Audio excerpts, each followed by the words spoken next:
Hello दोस्तों, नमस्कार। मैं स्वागत करता हूं आप सभी का आपके अपने YouTube channel technical GK GS में।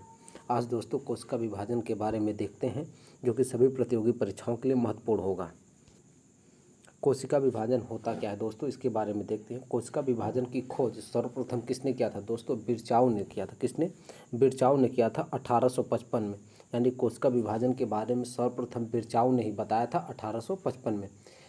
सेल का बनना तथा विभाजन होना क्या कहलाता है? कोशिका चक्र कहलाता है। क्या कहलाता है? कोशिका चक्र। यानी कोशिका का बनना तथा कोशिका का विभाजन होना कोशिका चक्र कहलाता है। क्या कहलाता है दोस्तों? कोशिका चक्र कहलाता है। ये कोशिका चक्र कितने रूप से होते हैं दोस्तों? 4 रूप से होते हैं। कितने रूप से होते हैं? 4 रूप से कोशिका चक्र होता है। वो कौन कौन से होते हैं, आइए देखते हैं। तो सेल साइकिल यानी कोशिका चक्र 4 प्रकार से होते हैं। कौन कौन से होते हैं? पहला होता है जीवन फेज यानी जीवन अवस्था, दूसरा होता है एस अवस्था, तीसरा होता है G2 अवस्था और चौथा होता है एम फेज यानी एम अवस्था। दोस्तों जीवन फेज यानी एस फेज और G2 फेज जो होता है, इन फेज को जो है इंटरफेज कहते हैं यानी विरामा अवस्था कहते हैं। तो कौन कौन से फेज को इंटरफेज या विरामा अवस्था कहते हैं? जीवन फेज, एस फेज और G2 फेज। तो एक एक करके देखते हैं जीवन फेज क्या होता है दोस्तों। जीवन फेज जो होता है दोस्तों, इसे जीवन अवस्था में, इस अवस्था में यानी इस जीवन अवस्था में आरएनए तथा प्रोटीन का संश्लेषण होता है। यानी सिंपल सी बात है दोस्तों, जो जीवन फेज है हमारा यानी जीवन अवस्था है, इसमें आरएनए तथा प्रोटीन का संश्लेषण होता है। तो जीवन फेज में क्या होता है? आरएनए तथा प्रोटीन का संश्लेषण होता है। और एस फेज की बात करेंगे यानी एस अवस्था की बात करेंगे, डीएनए का निर्माण और संश्लेषण होता है एस फेज में। आरएनए और प्रोटीन का संश्लेषण जीवन फेज में और डीएनए का निर्माण किस में होता है? एस फेज में। और अगला बात करेंगे G2 फेज में दोस्तों। इस फेज में जो है सेल डिवीजन के लिए तैयार होते हैं यानी कोशिका विभाजन के लिए तैयार हो जाता है। तो कई बार एग्जाम में पूछता है दोस्तों, किस अवस्था में सेल डिवीजन के लिए तैयार हो जाता है? तो G2 फेज में। किस में? G2 फेज यानी G2 अवस्था में। डीएनए का निर्माण किस अवस्था में होता है? तो एस फेज में डीएनए का निर्माण होता है। जीवन फेज में क्या होता है दोस्तों? आरएनए तथा प्रोटीन का संश्लेषण किस अवस्था में होता है? तो जीवन अवस्था में होता है यानी जीवन फेज में। अगला बात करते हैं दोस्तों एम फेज की बात करते, जिसे मिटोटिक फेज कहते हैं। क्या बोलते हैं? मिटोटिक फेज बोलते हैं। इस अवस्था में सेल डिवीजन होता है। हमने आपको बताया दोस्तों अभी जस्ट पीछे इसके कि जो G2 फेज होता है, G2 फेज में सेल डिवीजन के लिए तैयार होता है। सेल जो होता है डिवीजन के लिए तैयार होता है यानी सेल विभाजन के लिए तैयार हो जाता है। लेकिन विभाजन किस फेज में होता है? एम फेज में, जिसे मेटाबॉलिज्म फेज कहते हैं या मेटोटिक फेज कहते हैं। तो किस अवस्था में सेल डिवीजन होता है? तो एम फेज में होता है। तो एम फेज कितने प्रकार से होते हैं? एम फेज 2 प्रकार से होते हैं। एक क्रायोकाइनेसिस होता है, एक साइटोकाइनेसिस होता है। क्या होता है दोस्तों? एक क्रायोकाइनेसिस होता है और एक क्या होता है? साइटोकाइनेसिस होता है। अब देखते हैं हम क्रायोकाइनेसिस क्या होता है। इसमें केंद्रक का विभाजन होता है। तो पूछा जाता है केंद्रक का विभाजन कहाँ पे होता है? तो क्रायोकाइनेसिस में केंद्रक का विभाजन होता है, जबकि कोशिका द्रव्य का विभाजन साइटोकाइनेसिस में होता है। तो कोशिका द्रव्य का विभाजन साइटोकाइनेसिस में, केंद्रक का विभाजन क्रायोकाइनेसिस में होता है। अब क्रायोकाइनेसिस कितने प्रकार के होते हैं? इसके जो है 4 पार्ट होते हैं दोस्तों। तो वो 4 पार्ट कौन कौन से होते हैं देखते हैं। एक होता है दोस्तों प्रोफेज यानी पूर्वावस्था, एक होता है मेटाफेज यानी मध्यावस्था, एक होता है एनाफेज जिसे पश्चावस्था बोलते हैं, एक होता है टेलोफेज अन्त्यता अवस्था होता है दोस्तों। इसको इंग्लिश और हिंदी दोनों देखते रहे दोस्तों, कई बार एग्जाम में पूछता है, हिंदी और इंग्लिश दोनों लिख के आ जाते हैं। तो प्रोफेज होता है, मध्य फेज होता है, पश्चावस्था होता है, अन्त्यावस्था होता है। यानी प्रोफेज, मेटाफेज, एनाफेज और टेलोफेज होता है। आइए इसको एक एक करके देखते हैं दोस्तों। पहले देख लेते हैं दोस्तों टाइप ऑफ सेल डिवीजन। क्या देख लेते हैं? टाइप ऑफ सेल डिवीजन यानी कोशिका विभाजन कितने प्रकार से होता है। फिर उसके बाद देखते हैं दोस्तों प्रोफेज क्या होता है, मेटाफेज क्या होता है, इसके बाद देखेंगे। पहले समझ लेते हैं कोशिका विभाजन होता कैसे है। तो कोशिका विभाजन 3 प्रकार से होता है। कितने प्रकार से होता है? कोशिका विभाजन जो होता है वो 3 प्रकार से होता है। कितने प्रकार से? 3 प्रकार से कोशिका विभाजन होता है। तो पहला होता है असूत्री विभाजन। क्या होता है? असूत्री विभाजन। दूसरा होता है समसूत्री विभाजन। तीसरा होता है अर्धसूत्री विभाजन, जिसे मायोसिस डिवीजन कहते हैं। तो असूत्रीय विभाजन जो होता है दोस्तों, हम आपको बताए थे प्रोकैरियोटिक सेल में असूत्रीय विभाजन होते हैं। यानी प्रोकैरियोटिक का होता है दोस्तों, जो एक कोशिकाओं से निर्मित होते हैं वो प्रोकैरियोटिक होते हैं। यानी प्रोकैरियोटिक सेल में कैसा विभाजन होता है? असूत्रीय विभाजन होता है। तो एक कोशिकीय जीव में जो होता है प्रोकैरियोटिक, क्या हुआ? तो प्रोकैरियोटिक एक कोशिकीय होते हैं। एक कोशिकीय में कैसा विभाजन होता है? असूत्रीय विभाजन होता है। बस रिलेट करके याद रखेंगे दोस्तों, हमेशा याद रहेगा। हम आपको बताए थे जितने भी एक कोशिका से निर्मित जीव हैं वो सारे जीव आपके प्रोकैरियोटिक होते हैं। अब प्रोकैरियोटिक में कैसा विभाजन होता है? असूत्रीय विभाजन होता है। इसका मतलब एक कोशिकीय जीव में किस प्रकार का विभाजन होता है? असूत्रीय विभाजन होता है।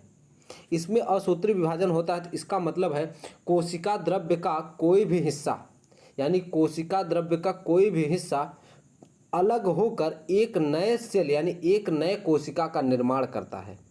कोशिका द्रव्य का कोई भी हिस्सा अलग होकर एक नए सेल का निर्माण करता है, इसी को बोलते हैं असूत्रीय विभाजन। समझ में आई बातें ना दोस्तों? अगला बात करते हैं दोस्तों समसूत्रीय विभाजन। समसूत्रीय विभाजन और अर्धसूत्रीय विभाजन ये यूकैरियोटिक में होते हैं। कैसे होते हैं?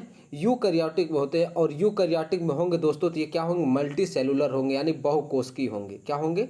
बहुकोशिकीय होंगे। असूत्रीय क्या होते हैं? प्रोकैरियोटिक होते हैं। अब प्रोकैरियोटिक होंगे तो एक कोशिकीय होंगे। एक कोशिकीय में किस प्रकार का विभाजन होता है? असूत्रीय विभाजन होता है। समसूत्रीय और अर्धसूत्रीय की बात करेंगे दोस्तों तो ये हमारा क्या होता है? यूकैरियोटिक होता है। और यूकैरियोटिक होगा दोस्तों ये मल्टी सेलुलर होंगे, यानी बहुकोशिकीय होंगे। तो बहुकोशिकीय में जो है दोनों होता है, समसूत्रीय विभाजन भी होता है, अर्धसूत्रीय विभाजन होता है। अब समसूत्रीय विभाजन जो होता है दोस्तों, कायिक कोशिका में समसूत्रीय विभाजन होता है। तो किसमें समसूत्रीय विभाजन होता है? कायिक कोशिका में समसूत्रीय विभाजन होता है। ये किस प्रकार होता है दोस्तों? एक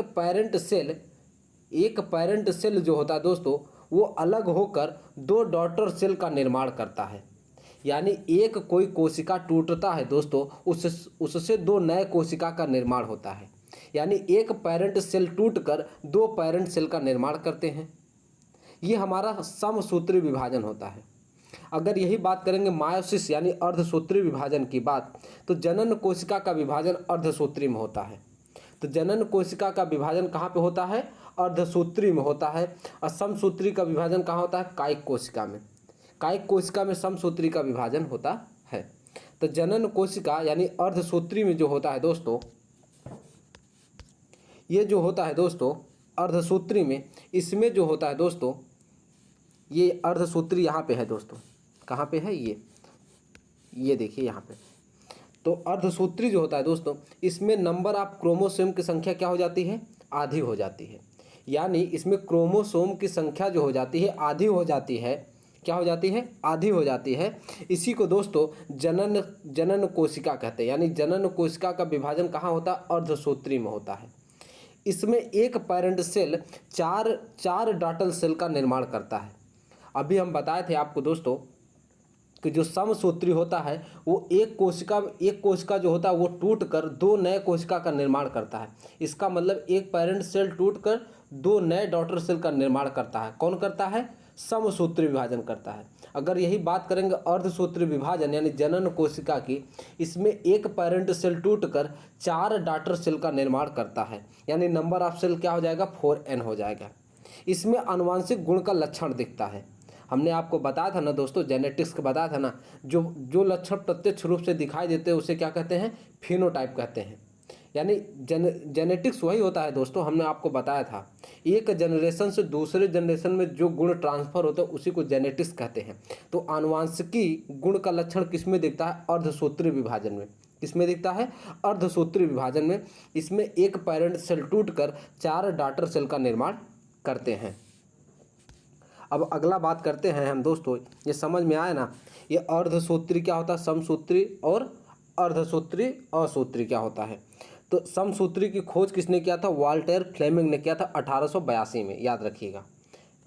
एक बार फिर से थोड़ा सा रिवाइज कर लेते हैं दोस्तों बहुत जल्दी से। सेल डिवीजन यानी कोशिका का विभाजन कितने प्रकार से होता है? 3 प्रकार से होता है। कैसे कैसे होते? असूत्रीय विभाजन, समसूत्रीय विभाजन, अर्धसूत्रीय विभाजन। असूत्री विभाजन क्या होता है, ये प्रोकैरियोटिक सेल में असूत्री विभाजन होता है। अब प्रोकैरियोटिक बोल रहा है तो दोस्तों मतलब इसका मतलब है एक कोशिकीय जीव में, एक कोशिकीय जीव में कैसा विभाजन होता है, असूत्री विभाजन होता है। कोई द्रव्य यानी कोशिका का कोई द्रव्य यानी कोई हिस्सा अलग होकर एक नए सेल का निर्माण करता है। अगर समसूत्री की बात करेंगे दोस्तों, समसूत्री और अर्धसूत्री ये यूकैरियोटिक होते हैं और मल्टी सेलुलर होते हैं यानी बहुकोशिकीय होते हैं। समसूत्री में कायिक कोशिका विभाजन होता है, इसमें एक पैरेंट सेल टूटकर दो डॉटर सेल का निर्माण करता है।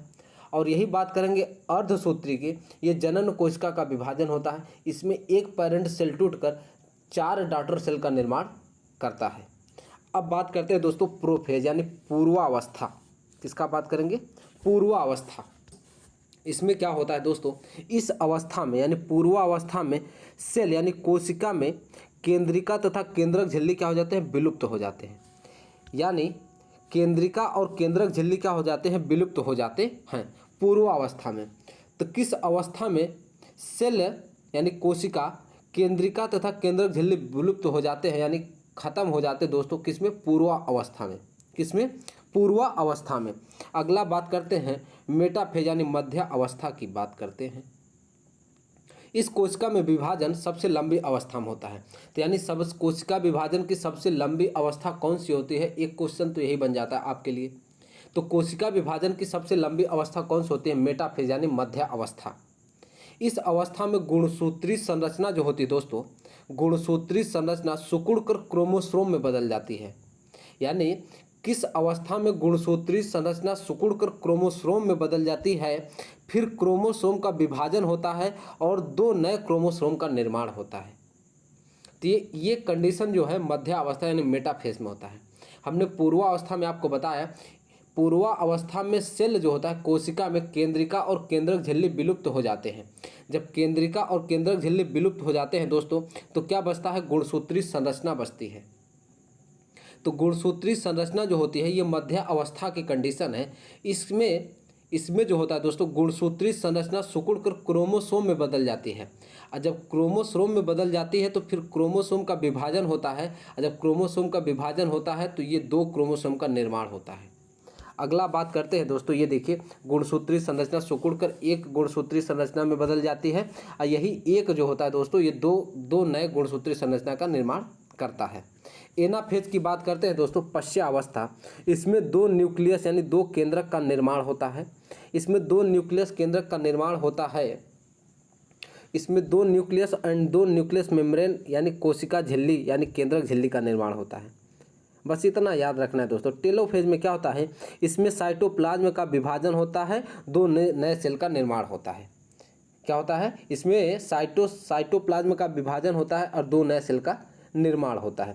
बस आपको 2 इम्पॉर्टेंट है, इसको याद रखिएगा दोस्तों कि पूर्वावस्था क्या होता है, इस अवस्था में सेल जो होता है यानी कोशिका केंद्रिका तथा केंद्रक झिल्ली विलुप्त हो जाते हैं।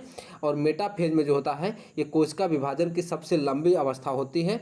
इस अवस्था में गुणसूत्री संरचना सिकुड़कर क्रोमोसोम में बदल जाती है।